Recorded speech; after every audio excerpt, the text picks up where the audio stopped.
ધોરણ 8 સ્વાધ્યાય 12.1 પ્રશ્ન નંબર 2 આપેલી પદાવલીના અવયવ મેળવો. બરાબર, એટલે પ્રથમ પદાવલી આપી છે આપણને 7x - 42 પહેલો દાખલો. બરાબર, 7x - 42 એ એકપદી છે, દ્વિપદી છે કે ત્રિપદી છે? કોણ બોલશે? ચાલો બોલો, આંગળી ઊંચી કરો. 7x - 42 પહેલો દાખલો. બરાબર, 7x - 42 આ એકપદી છે, દ્વિપદી છે કે ત્રિપદી છે? એકપદી, દ્વિપદી કે ત્રિપદી? બોલો રિયા. દ્વિપદી, કેમ કે બે પદ છે. હંમેશા પદ ક્યાંથી છૂટા પડે? તો પદ વત્તા અને ઓછાની નિશાની પછી છૂટા પડે. પહેલું પદ છે 7x ને બીજું પદ છે 42. આપણે અવિભાજ્ય અવયવની વાત કરી તો 7 એ અવિભાજ્ય સંખ્યા જ છે, માટે એનો કોઈ અવયવ પડે નહીં. એટલે 7 ગુણ્યા x ઓછા 42 એ 7 ના ઘડિયામાં આવે ને? ક્યારે આવશે? 7 × 6 = 42. 7 × 6 = 42. બરાબર, બંનેમાં સરખું શું દેખાય છે? 7 7. એટલે એને સામાન્ય કાઢીશું. 7 ગુણ્યા લખી દેવાનું ને પછી નાનો કાઉન્સ. ચાલો, આટલેથી 7 કાઢી લીધા. શું બચ્યું? x. x પછી સાદી ચિહ્ન છે ઓછા. પછી શું બચ્યું? 7 બચ્યા, 6 બચ્યા. 7 તો નીકળી ગયા ને? આ આપણો શું થઈ ગયો? જવાબ આવી ગયો. સાવ સહેલું છે. હવે બીજો દાખલો. 6p - 12q. q છે, q, p નથી. બરાબર, ચાલો 6 ના અવયવ પડે ને? 2 3 વાર 6. ચાલો પાડી જ દઈએ આપણે. 2 3 વાર 6. p કેટલી વાર છે? એક જ વાર છે ને? ઓછા 12 ના અવયવ પડે ને? 12 કયા કયા ઘડિયામાં આવે? નવ્યા 6 દુ 12. 6 દુ 12. 6 આ 6 છે, આ 6 છે, આ 2 છે. 2 ના અવયવ પડશે? 2 ના અવયવ પડે? આ 6 ના અવયવ પડશે? કયા પડે? 6 ના અવયવ 2 તરી 6. તો આટલે જ જુઓ. 2 2 વાર 4, 4 તરી 12 ગુણ્યા q. હવે જે સરખું દેખાય છે તેને બહાર કાઢો. 2 2 સરખા, એક વખત 2 નીકળી ગયા. હજુ કઈ સરખું છે? હા, 3 સરખા છે ગુણ્યા 3 ગુણ્યા કાઉન્સમાં શું બચ્યું? આ 2 નીકળી ગયા એટલે p. આ શું છે? ઓછાનું ચિહ્ન. પછી આટલે કેટલા બચ્યા? 2 ગુણ્યા q. થઈ ગયું? ચલો 2 3 વાર 2 3 વાર કેટલા થાય? 6. કાઉન્સમાં હવે આ ગુણાકારનું ચિહ્ન નથી કાઢતો. કાઉન્સ કરીએ એટલે બંનેની વચ્ચે ગુણાકારનું ચિહ્ન હોય. તો શું બચ્યું? p ઓછા 2q. 2q. આ આપણો જવાબ આવી ગયો. હવે ત્રીજો દાખલો. હવે જોજો ત્રીજો દાખલો. ત્રીજો 7a² વત્તા 14a છે ને? ચાલો, 7 ના અવયવ પડશે? નહીં પડે ને? એ તો અવિભાજ્ય સંખ્યા એટલે 7 બેઠા. એ કેટલી વાર? વત્તા 7 ના ઘડિયામાં 14 આવે ને? 7 2 વાર 14 ગુણ્યા a. ચાલો, બંનેમાં સરખું શું છે? 7 7. બરાબર, એટલે કોમન કાઢીએ. ગુણ્યા હજુ સરખું શું દેખાય છે? a. હવે ગુણ્યા કાઉન્સમાં શું બચ્યું? a વત્તા 2. બીજું કઈ બચ્યું નથી. એટલે આ 2 નો ગુણાકાર શું આવશે? 7a. આ ગુણ્યાનું ચિહ્ન કાઢી નાખીએ એટલે કાઉન્સ a વત્તા 2. આ શું આવી ગયો આપણો જવાબ? ધોરણ 8 સ્વાધ્યાય 12.1 પ્રશ્ન નંબર બીજાનો ચોથો દાખલો કરીશું આપણે. ચોથો દાખલો. ઋણ 16z વત્તા 20z નો 3 ઘાત. હવે જુઓ હું બીજી રીત શીખું. 16 અને 20 એટલે સંખ્યા કઈ કઈ દેખાય છે? 16 અને 20. તો 16 અને 20 કયા ઘડિયામાં સાથે આવે? કોઈ કહેશે મને?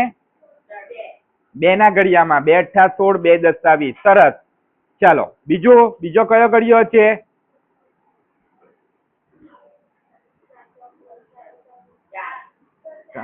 ક્યારે આવશે 4 ના ઘડિયામાં? સરસ. 4 ચોકુ 16 ને 4 પંચા 20. આગળ ઋણ ચિહ્ન છે, આપણે એનાથી ગભરાવાની બિલકુલ જરૂર નથી. ચાલો ઋણ ચિહ્ન બેઠું મૂકી દેવાનું. 16 ના અવયવ પાડ્યા. 4 ચોકો 16. બધાનું ધ્યાન આટલે. હવે ઝેડ એટલે એક વાર છે ને, એટલે ઝેડ વત્તા 4 પંચા 20. 20 ના અવયવ પાડ્યા. ઝેડ કેટલી વાર છે? 3 વાર. 1 2 3 વાર જ. ચાલો હવે જે સાબાદી હોય તે કાઢી લેવું. શું છે? 4 એટલે આ 4. આ 4 સામાન્ય કાઢ્યા. બીજું શું સામાન્ય છે? ઝેડ ગુણ્યા કાઉન્સમાં. હવે કઈ સામાન્ય નથી. ચાલો પણ પહેલા શું સાદું ચિહ્ન હતું? એ બહાર નથી કાઢ્યું ને આપણે, એટલે ઋણ ચિહ્ન લખી દેવું. પછી શું બચ્યું? પછી સાદું ચિહ્ન. પછી શું બચ્યું? પછી શું બચ્યું? થઈ ગયું. હવે હા 2z છે. સરસ. 2z છે ગુણ્યા z. ચાલો થઈ ગયો. બધાનું ધ્યાન આટલે. 4 ગુણ્યા z એટલે 4z ઋણ 4 વત્તા 5. z કેટલી વાર છે? 5z નો 2 ઘાત. આપણો જવાબ આવી ગયો. ચાલો તમને ચોપડીમાં છે ને ઋણ ચિહ્ન બહાર કાઢીને આપેલું હશે, એટલે 4z. તો આટલે ચિહ્ન બદલાઈ ગયું હશે. આપણે એવું કરતા નથી. આ જવાબ કેવો છે? સાચો છે. ઓકે. ચાલો હવે બીજો દાખલો. બીજો નહીં, પાંચમો. 20l નો 2 ઘાત m વત્તા 30alm. ચાલો તમને આટલે કઈ કઈ સંખ્યા દેખાય છે? 20 અને 30. 20 અને 30 કયા ઘડિયામાં સાથે આવે? કયા? 5 ના ઘડિયામાં પણ આવશે ને 10 ના ઘડિયામાં પણ આવશે. પરંતુ આપણે હંમેશા મોટી સંખ્યામાં આવતું હોય તે લેવાનું. તો મોટી સંખ્યા કઈ? 5 અને 10 માં? 10. તો 10 દુ 20 ને 10 ત્યારે 30 લઈએ. તો 10 દુ 20. L કેટલી વાર છે? M કેટલી વાર છે? પછી વત્તાનું ચિહ્ન. પાછું 30 ના અવયવ. 10 તરી 30. A કેટલી વાર છે? L કેટલી વાર છે? M કેટલી વાર છે? 1 વાર. ચાલો આ બંનેમાં સરખું શું દેખાય છે? બીજું શું સરખું છે? mm. ચાલો શું બચ્યું? કાઉન્સમાંથી 2 ગુણ્યા L વત્તા 3 ગુણ્યા 1. આટલું બચ્યું ને? ચાલો હવે આ બધાનો ગુણાકાર કરી નાખીએ. 10lm 10lm ને 2l વત્તા 3a. આપણો આ દાખલો થઈ ગયો. બરાબર. ચાલો હવે ત્રીજો દાખલો. ત્રીજો દાખલામાં શું છે? 5x નો 2 ઘાત y ઓછા 15xy નો 2 ઘાત. ત્રીજો નહીં, છઠ્ઠો દાખલો. છઠ્ઠો આપણે કરીએ. છઠ્ઠો. ચાલો રકમ જોજો હે તમે. બરાબર. 5x નો 2 ઘાત y ઓછા છે ને? ઓછા 15xy નો 2 ઘાત. થઈ ગયું. બંનેમાં ઘાત અલગ અલગ ચલ પર છે. પહેલામાં x ચલમાં છે ને બીજામાં y ચલમાં છે. ચાલો કઈ કઈ સંખ્યા દેખાય છે? 5 અને 15 કયા ઘડિયામાં આવવાની છે? 5 ના. કેમ કે 5 એ અવિભાજ્ય સંખ્યા છે. બરાબર. તો 5 x કેટલી વાર? 2 વાર. y કેટલી વાર? ઓછા 15 ના અવયવ 5 તરે 15. x કેટલી વાર? y કેટલી વાર? ચાલો હવે જે સરખું દેખાય તે કાઢી નાખો બહાર. 5 5 સરખા. બીજું શું સરખું? x એક વખત x સરખો, y પણ એક વખત સરખો. હવે જે બચ્યું તેને કૌંસમાં લખી દેવું. ચાલો પહેલા કૌંસમાં શું બચ્યું? પછી શું કરવાનું? ઓછા ચિહ્ન હોય તે ઓછા. પછી શું બચ્યું? પણ ગુણાકારનું ચિહ્ન. 3 બચ્યા ને ગુણ્યા y બચ્યા. ગુણ્યા y બચ્યા ને? હા, y ને અગાડી શાનું ચિહ્ન છે? ગુણાકાર. એટલે ચાલો આ 3 3 નો ગુણાકાર શું આવશે? 5xy કૌંસમાં x ઓછા 3y બંનેનો ગુણાકાર. આવી ગયો જવાબ આપણો. બરાબર. ધોરણ 8 સ્વાધ્યાય 12.1 પ્રશ્ન નંબર 2 નો 7મો દાખલો. કયો દાખલો? 7મો. જુઓ 7મો દાખલો શું છે તે જુઓ. 7મો દાખલાની રકમ છે 10 નો 2 ઘાત 15 b નો 2 ઘાત ઓછા વત્તા 20 નો 2 ઘાત. થઈ ગયો? ચાલો મને પહેલા કહો, આ એક પદી છે, દ્વિપદી છે કે ત્રિપદી? મિત ત્રિપદી. કેમ કે કેટલા પદ છે? 3. જેમાં ફક્ત એક જ પદ હોય તે એક પદી. પ્રશ્ન નંબર 2 ના પહેલો, બીજો, ત્રીજો દાખલો આપણે દ્વિપદીનો જોયો ને હવે આ 7મો 8મો 9મો દાખલો કયો આવ્યો? ત્રિપદીનો. 3 કરતા વધુ પદ હોય તો તેને બહુપદી કહેવામાં આવે. પછી એને ચતુર્થપદી પંચપદી નથી કહેવામાં આવતું, પરંતુ એને શું કહેવામાં આવે છે? બહુપદી. ખાલી 1 2 અને 3 ને એકપદી, દ્વિપદી ને ત્રિપદી કીધું છે. ચાલો તો 7મો દાખલો એટલે પ્રશ્ન નંબર 2 નો 10 a નો 2 ઘાત ઓછા 15 b નો 2 ઘાત વત્તા 20 c નો 3 ઘાત. આ 3 સંખ્યા તમને જોવામાં આવે તો કોઈ ઘડિયામાં સાથે આવે છે. કયા ઘડિયામાં સાથે આવે છે? 5 5 દુ 10, 5 તરી 15, 5 ચોકુ 20. ચાલો અવયવ પાડી દઈએ. 5 દુ 10. એ કેટલી વાર? પછી ઓછાનું ચિહ્ન. 5 તરી 15. બી કેટલી વાર? ને વત્તા 5 ચોકો 20. સી કેટલી વાર? 2 વાર. થઈ ગયો? ચાલો આ બધામાં સરખું શું દેખાય છે? 5 5. બીજું કઈ સરખું છે? નથી. 2 છે આમાં, પણ આમાં નથી. આમાં કદાચ આવતે 2 2 દુ 4 કરતે તો આવતે ને, પણ બીજા પદમાં નથી એટલે નહીં લેવાય. ચાલો એ છે આમાં નથી એટલે કોઈ પદ નથી. ચાલો તો જે બચ્યું તે લખી દેવું. શું બચ્યું? 2 ગુણ્યા a ગુણ્યા a ઓછા, એટલે ઓછાનું ચિહ્ન છે એટલે 3 ગુણ્યા b. પછી સારું ચિહ્ન છે વત્તા 4 ગુણ્યા c.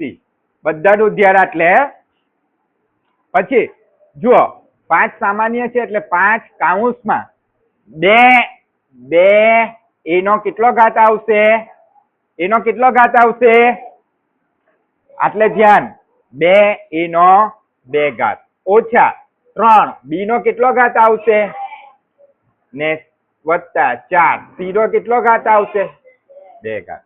બરાબર. અમુક નું ધ્યાન નથી, બધા ધ્યાન આપે.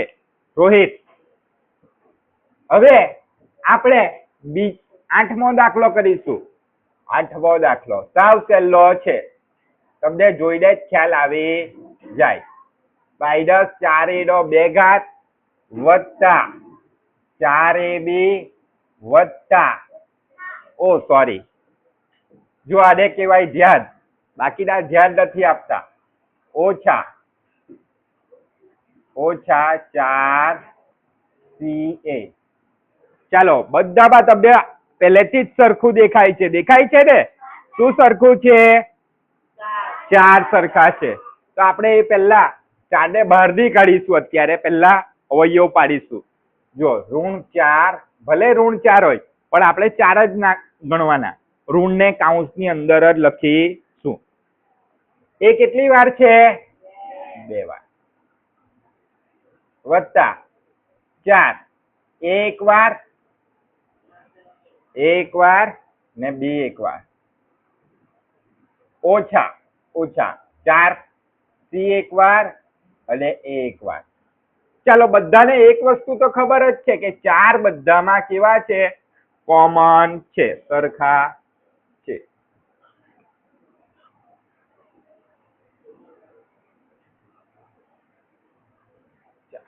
ચાલો, બધામાંથી મેં 4 કાઢી લીધો. બીજું શું સરખું છે? એ. ચાલો, એ. હવે જે બચ્યું હોય ને તે નિશાની સાથે લખવાનું ભાઈ, બરાબર? તો જુઓ, આટલે ઓછા પહેલા દેખાય છે ને, પછી શું બચ્યું છે? એ. પછી સાદું ચિહ્ન છે વત્તા, પછી શું બચ્યું છે? બી. પછી શું બચ્યું છે? ઓછા, પછી સી. આવી ગયો જવાબ હવે આપણો.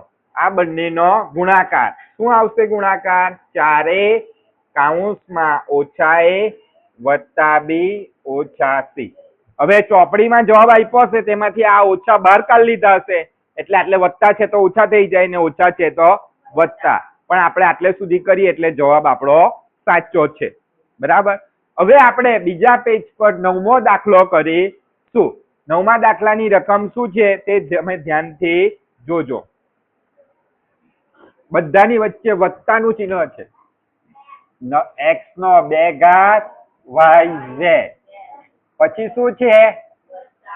વત્તા, બોલો, x y નો 2 ઘાત z વત્તા x y z નો. થઈ ગયો? ઓકે. આમાં કોઈ સંખ્યા છે નથી, એટલે આપણે ડાયરેક્ટ અવયવ પાડીશું. એકદમ સહેલું છે. x કેટલી વાર? 2 વાર. y કેટલી વાર? 1 વાર. z કેટલી વાર? 1 વાર. x કેટલી વાર? 1 વાર. y કેટલી વાર? z કેટલી વાર? વત્તા x કેટલી વાર? y કેટલી વાર? z કેટલી વાર? ગુણાકારનું ચિહ્ન આવવું જોઈએ. ચાલો, જો આમાં બધું સરખું દેખાય ને તો મેં વત્તાથી અલગ કરી દઉં. બરાબર? એટલે તમને ખ્યાલ આવે કે આટલેથી પદ કેવું થાય છે? છૂટું પડે છે. ચાલો, બધામાં સરખું શું દેખાય છે? પહેલા x ગુણ્યા બીજું શું સરખું છે? y. હજુ કઈ સરખું છે? z. 3 માં હોવું જોઈએ. હે, 1 માં હોય એની, 2 માં હોય એની ચાલે. ગુણ્યા શું બચ્યું પહેલા પદમાં? પછી શું બચ્યું? વત્તા. પછી શું બચ્યું? y. પછી શું બચ્યું? z. વત્તા છે. શું જવાબ આવ્યો? આ 3 નો ગુણાકાર છે એટલે આ 3 સાથે લખાશે. પરંતુ આ 3 નો સરવાળો છે. સરવાળો ને બાદબાકી કોઈ પણ દિવસ સાથે લખાય નહીં. માટે આનો જવાબ શું આવે છે? x y z. ચાલો, હવે છેલ્લો દાખલો 10મો પણ આપણે કરી લઈએ. ચાલો બોલો, 10મો દાખલો બોલો, ફટાફટ બોલો. ax નો 2 ઘાત y. ax નો 2 ઘાત y. ax નો 2 ઘાત y. પછી શું છે? bxy નો 2 ઘાત. bxy નો 2 ઘાત. પછી શું છે? cxyz. આવું જ છે? રકમ બરાબર છે ને? ઓકે. ચાલો, તો a કેટલી વાર છે? 1 વાર. x કેટલી વાર છે? 2 વાર. y કેટલી વાર છે? 1 વાર છે. y ની ઉપર કઈ દેખાય છે? નથી, વત્તા છે. b કેટલી વાર છે? x કેટલી વાર છે? વાય કેટલી વાર છે? 2 વાર. હવે વાય 2 વાર છે. વત્તા આમાં બધું જ એક વાર છે. સી પણ એક વાર છે, એક્સ પણ એક વાર છે, વાય પણ એક વાર છે અને ઝેડ પણ એક વાર છે. ચાલો, જેમાં સરખું દેખાય તે કાઢો. શું સરખું દેખાય છે? આ એક્સ એક્સ એક્સ. બીજું શું સરખું છે?